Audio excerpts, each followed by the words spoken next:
Active versus passive voice.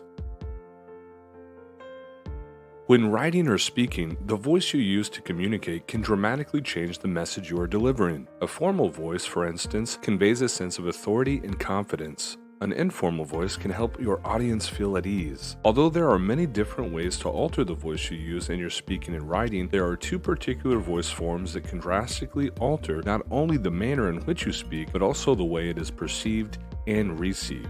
These are called active voice and passive voice. Active voice.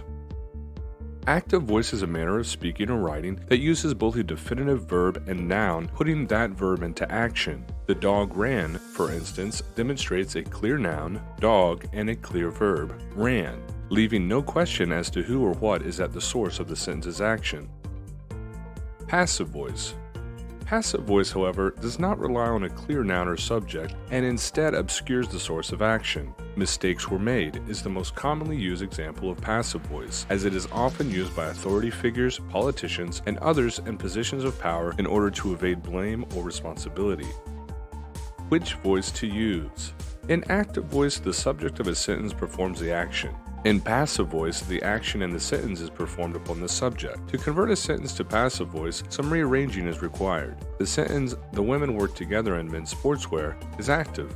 The sentence, "The work was done in men's sportswear," is not only passive, but also makes the sentence more difficult to understand. After all, who exactly is doing the work in men's sportswear? Although both structures have their place, active voice is typically preferred in informal, conversational, or persuasive formats.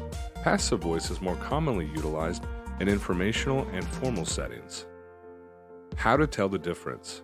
Distinguishing between active and passive voice requires the ability to locate both the subject of a sentence and the action within a sentence, usually a verb and noun or noun phrase. From there, you can shift a passive sentence into an active one or an active sentence into a passive one. Using the previous example, mistakes were made, becomes they made mistakes by taking the verb were made and identifying who exactly made the mistakes. Because passive voice does not identify the source of the action, you may need to use context clues or make assumptions about the source of the action. As their respective names suggest, active and passive voice are different in the way they deliver information. Active voice demonstrates action being done by someone or something, while passive voice demonstrates action being done to someone or something. You can find free practice test study guides and flashcards for English language topics and many standardized tests at uniontestprep.com.